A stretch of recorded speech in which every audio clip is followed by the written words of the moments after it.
Hello नमस्कार साथियों, good morning, very very good morning to all of you. कैसे हैं आप सभी लोग? आई होप सो कि आप सभी लोग अच्छे होंगे और आप लोगों का एक बार फिर से बहुत बहुत स्वागत है झारखंड एजुकेशन हब में। तो आज है 20 जनवरी और 20 जनवरी तक हमारे झारखंड में जो कुछ भी हुआ है, 20 जनवरी तक हमारे झारखंड में जो भी करंट अफेयर्स बने हैं, उन सभी करंट अफेयर्स के बारे में आज के इस क्लास में डिस्कस करने वाले हैं। अगर इस क्लास की बात करें तो ये क्लास रोजाना होती है और सुबह 5 बजे ये क्लास होती है। सुबह 5 बजे हम लोग झारखंड के डेली करंट अफेयर्स के बारे में डिस्कस करते हैं। इस क्लास के थ्रू कहीं ना कहीं हम लोग इस चीज को समझने का प्रयास करते हैं कि हमारे झारखंड में क्या हो रहा है, झारखंड में क्या चल रहा है, झारखंड गवर्नमेंट के द्वारा झारखंड के लोगों के लिए क्या डेवलपमेंट किया जा रहा है, झारखंड गवर्नमेंट के द्वारा झारखंड के डेवलपमेंट के लिए क्या क्या स्टेप्स लिए जा रहे हैं। तो उन सभी चीजों के बारे में डिटेल में समझने का प्रयास हम लोग इस क्लास के थ्रू करते हैं। तो आइए आज के इस क्लास को शुरू करते हैं और देखते हैं झारखंड के इंपॉर्टेंट करंट अफेयर्स के बारे में। आज का हमारा सबसे पहला करंट अफेयर है कि हाल ही में नीति आयोग के द्वारा एक रिपोर्ट जो है वो जारी किया गया है और ये जो रिपोर्ट जारी किया गया है इसके अनुसार झारखंड में कितने प्रतिशत गरीबी जो है वो कम हुई है। हाल ही में नीति आयोग के द्वारा जो रिपोर्ट जारी किया गया है, इस रिपोर्ट के अनुसार हमारे झारखंड में कितने परसेंट गरीबी जो है वो कम हुई है। तो नीति आयोग के द्वारा जो रिपोर्ट जारी किया गया है इसमें कहा गया है कि लगभग 5 वर्षों में, यानी 2016 से 2021 में लगभग 5 वर्षों में झारखंड में 14% गरीबी जो है वो कम हुई है। ऑप्शन सी इसका बिल्कुल सही आंसर हो जाएगा। नीति आयोग के द्वारा एक रिपोर्ट अभी पब्लिश किया गया है, उसमें कहा गया है कि 2016 से 2021 में लगभग झारखंड में 14% की गरीबी जो है वो कम हुई है। यानी अगर सही आंसर की हम लोग बात करें तो ऑप्शन सी इसका बिल्कुल सही आंसर हो जाएगा, 14%। ठीक है, आइए थोड़ा इसके बारे में डिटेल में डिस्कस करते हैं। देखिए, नीति आयोग के द्वारा ये कहा गया है, क्या कहा गया है कि 2016 से लेकर अगर 2019 के मुकाबले हम लोग देखें, 2016 में झारखंड में जो गरीबी थी उसका अगर हम लोग डिफरेंस निकाले 2021 के मुकाबले तो लगभग झारखंड में 14% की गरीबी कम हुई है। अब आप बोलेंगे सर 14% की गरीबी कम हुई है, इसका मतलब 2016 में झारखंड में लगभग 42% गरीबी थी। वहीं 2021 की बात करें तो ये गरीबी घटकर लगभग 28% हो गई। 2015-16 में झारखंड में लगभग 42% गरीबी थी, वो गरीबी 2020-21 में घटकर 28% हो गई। तो लगभग 14% की जो गरीबी है झारखंड में कम हुई है। ठीक है, ये जो डेटा है ये किसके द्वारा पब्लिश किया गया है? ये डेटा नीति आयोग के द्वारा पब्लिश किया गया है। ठीक है, अगर हम लोग बात करें पूरे देश की तो नीति आयोग के द्वारा यह भी कहा गया है कि पूरे देश में लगभग जो है 25 करोड़ लोग जो है गरीबी रेखा से बाहर निकले हैं। ठीक है, लगभग 25 करोड़ जो लोग जो है पूरे देश में गरीबी रेखा से बाहर निकले हैं। तो इस चीज को आपको याद में रखना है कि नीति आयोग के द्वारा जो रिपोर्ट पब्लिश किया गया है, इस रिपोर्ट में कहा गया है कि लगभग 5 वर्षों में झारखंड में 14% की गरीबी कम हुई। अगर 2016 की बात करें तो 2016 में लगभग 42% गरीबी थी झारखंड में। वहीं 2021 की बात करें तो 2021 में ये गरीबी घटकर 28% की हुई है। ये जो डाटा है ये नीति आयोग के द्वारा पब्लिश किया गया है। हालांकि इसमें कितनी सच्चाई है वो तो बाद की बात है, हम डाटा की बात कर रहे हैं। नीति आयोग, तो नीति आयोग का फुल फॉर्म आप लोगों के लिए इंपॉर्टेंट है, national institution for transforming India. ठीक है, नीति आयोग की स्थापना 1 जनवरी 2015 में किया गया था। ठीक है, आप बोलेंगे सर नीति आयोग का काम क्या है? नीति आयोग का काम है नीति बनाने का। किस चीज की नीति बनाने का? झारखंड के भारत के डेवलपमेंट का, देश के डेवलपमेंट के लिए नीति बनाती है। तो आप बोलेंगे सर नीति आयोग की स्थापना आप कह रहे हैं कि 1 जनवरी 2015 में हुई है, तो इसके पहले भारत के डेवलपमेंट का जो नीति है वो कौन बनाता था? उसके पहले था प्लानिंग कमीशन। ठीक है, प्लानिंग कमीशन को ही रिप्लेस करके नीति आयोग को लाया गया। तो आप बोलेंगे सर क्या जरूरत पड़ गई प्लानिंग कमीशन को रिप्लेस करके नीति आयोग को लाने की, और सर डिफरेंस क्या है? तो देखिए प्लानिंग कमीशन जो था उसका भी अगर हम लोग चेयरमैन की बात करें, अध्यक्ष की बात करें, भारत के प्रधानमंत्री उसके अध्यक्ष होते थे।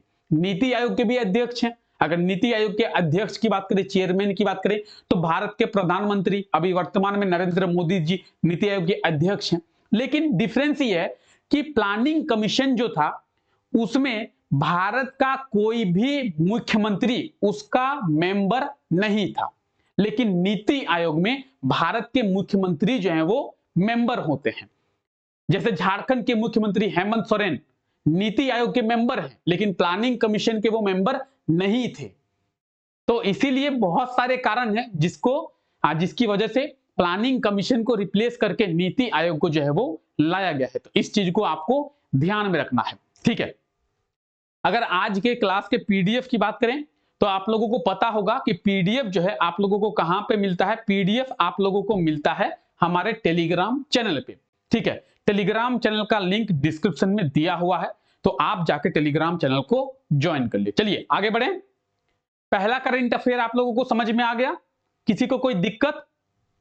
चलिए आगे बढ़ते हैं। आइए, हाल ही में कहां पे झारखंड राज्य खाद्य आयोग पुरस्कार वितरण समारोह का आयोजन जो है वो किया गया है? किस चीज का?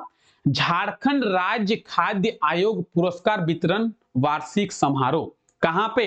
तो इसका जो आयोजन है वो रांची में। कहां पे? रांची में। Option B will be right answer. Option B इसका बिल्कुल सही आंसर हो जाएगा, ठीक है।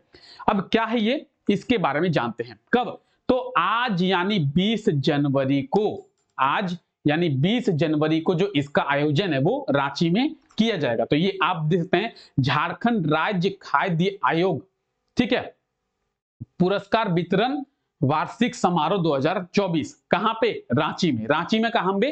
तो रांची के डोरंडा के ऑडिटोरियम में। क्लियर है? तो इस चीज को भी आपको ध्यान में रखना है। आइए आगे बढ़ते हैं।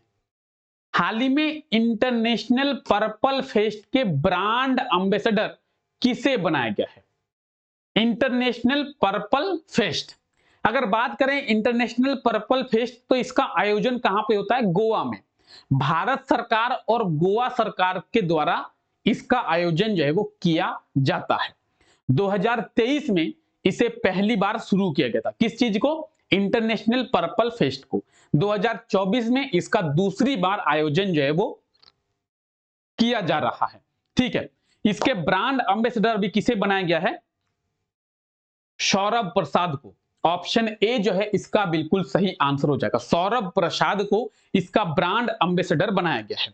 अब आप बोलेंगे कि सर इंटरनेशनल पर्पल फेस्ट का ब्रांड एम्बेसडर सौरभ प्रसाद को बनाया गया है, तो इसमें इंपॉर्टेंट क्या है? सौरभ प्रसाद हमारे झारखंड के रहने वाले हैं, ठीक है। और सौरभ प्रसाद की बात करें तो ये झारखंड के चतरा जिले के निवासी हैं, सौरभ प्रसाद, और ये नेत्रहीन है। इन्हें अभी इंटरनेशनल पर्पल फेस्ट का ब्रांड एम्बेसडर बनाया गया है, ठीक है।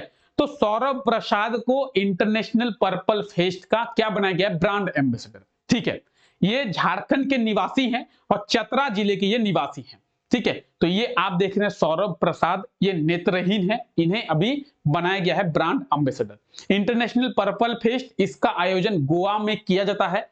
भारत सरकार और गोवा सरकार दोनों मिलकर इसका आयोजन करती है। और अगर बात करें हम लोग गोवा की, तो गोवा में इसका आयोजन होता है। और एक और चीज की अगर हम लोग बात करें, किस चीज की? गोवा की, तो गोवा में किस चीज का आयोजन किया गया था? गोवा में रिसेंटली नेशनल गेम्स का आयोजन किया गया था, ठीक है। आपको याद होना चाहिए गोवा में नेशनल गेम्स का आयोजन किया गया था, तो इन्हें याद रखिए, सौरभ प्रसाद, ठीक है। चलिए आइए, हाल ही में झारखंड सरकार के द्वारा सूखा से प्रभावित किसानों को कितने रुपए की सहायता राशि दिया जाएगा? देखिए झारखंड के कई जो प्रखंड है, प्रखंड कहने का मतलब है ब्लॉक, ब्लॉक को ही हिंदी में प्रखंड कहते हैं। तो झारखंड सरकार के द्वारा झारखंड में अच्छी बारिश नहीं होने के कारण झारखंड के कई प्रखंडों को सूखाग्रस्त घोषित किया गया था। और उन प्रखंडों में जो किसान है, जो सूखे से प्रभावित है, सूखा के कारण जिनका फसल बर्बाद हो गया, सूखे के कारण जिनकी खेती बर्बाद हो गई, उनको झारखंड सरकार के द्वारा 3500 रुपए की सहायता राशि दी जाएगी। ऑप्शन बी इसका बिल्कुल सही आंसर हो जाएगा। ठीक है, सूखे से प्रभावित किसानों को झारखंड सरकार के द्वारा 3500 रुपए की सहायता राशि जो है वो दिया जाएगा। ऑप्शन बी इसका बिल्कुल सही आंसर हो जाएगा। ठीक है, अगर बात करें झारखंड सरकार की, तो आप यहां पे देखेंगे झारखंड सरकार के द्वारा 158 प्रखंडों को क्या किया गया, तो सूखाग्रस्त घोषित किया गया है। कब? इस वर्ष, यानी वर्ष 2023-24 में झारखंड सरकार के द्वारा झारखंड के 158 प्रखंडों को सूखाग्रस्त घोषित किया गया है और सूखे से प्रभावित किसानों को 3500 रुपए की सहायता राशि झारखंड सरकार के द्वारा दिया जाएगा। तो इस चीज को भी आपको ध्यान में रखना है। क्लियर है? यहां तक क्लियर है? ठीक है, जो भी किसान सूखे से प्रभावित हुए हैं, क्लियर है यहां तक? यहां तक किसी को कोई दिक्कत, कोई परेशानी, कोई असुविधा, किसी को कोई दिक्कत? चलिए, आई होप तो कोई दिक्कत नहीं होगा। आप में से किसी को कोई दिक्कत नहीं है? चलिए आइए आगे बात करते हैं। देखिए, कल पिछला जो क्लास हुआ था, पिछले क्लास में आपसे ये क्वेश्चन पूछा गया था। क्वेश्चन क्या था कि हाल ही में किस कंपनी का जो विलय है वो टाटा स्टील के साथ किया गया है। तो हम लोग देखे थे टाटा स्टील के साथ TCIL का विलय किया गया है। ऑप्शन ए जो है इसका बिल्कुल सही आंसर हो जाएगा। TCIL का मतलब क्या है? Tin plate company of India limited. हालांकि ये कंपनी टाटा की ही एक कंपनी है, tin plate company of India limited, लेकिन TCIL को टाटा स्टील के साथ मिला दिया गया है। यानी अब जो है TCIL हट गया है और TCIL को अब टाटा स्टील के साथ जाना जाएगा। TCIL को किस नाम से जाना जाएगा? TCIL को अब टाटा स्टील के नाम से ही जाना जाएगा। तो अगर आपसे एग्जाम में पूछा जाए कि TCIL को किस नाम से जाना जाता है, तो टाटा स्टील के नाम से जाना जाता है। क्लियर? चलिए आइए आज के लिए आपका क्वेश्चन देखते हैं। आज के लिए आपका क्वेश्चन है, हाल ही में झारखंड की बॉक्सर अमीषा करकेटा को CCL के द्वारा कितनी पुरस्कार राशि से सम्मानित किया गया है? अमीषा करकेटा ये झारखंड की बॉक्सर है। CCL यानी सेंट्रल कोलफील्ड लिमिटेड के द्वारा इन्हें कितनी पुरस्कार राशि से सम्मानित किया गया है? Option A 3 lakh, option B 5 lakh, option C 10 lakh या फिर ऑप्शन डी 12 लाख। तो क्या होगा इसका सही आंसर? एक बार जल्दी से आप लोग कमेंट करके बता दें। अगर आपने पिछला क्लास देखा होगा तो पिछले क्लास में आपको इसके बारे में डिटेल में बताया गया था। ठीक है, तो अमीषा जो कि झारखंड की बॉक्सर हैं, इन्हें CCL के द्वारा कितनी पुरस्कार राशि से सम्मानित किया गया है? एक बार जल्दी से आप लोग कमेंट करके बता दें। क्लियर? क्लियर है? चलिए एक बार जल्दी से क्लास को लाइक कर दें। आप लोग एक बार जल्दी से क्लास को लाइक कर दें। और आप में से जितने भी ऐसे लोग हैं जो क्लास को पहली बार देख रहे हैं या फिर झारखंड के करंट अफेयर्स के बारे में अब तक उन्हें नहीं पता था, तो आइए इस क्लास में आप लोगों का बहुत बहुत स्वागत है। झारखंड के करंट अफेयर्स की इस क्लास में, ये क्लास रोजाना सुबह 5 बजे होती है।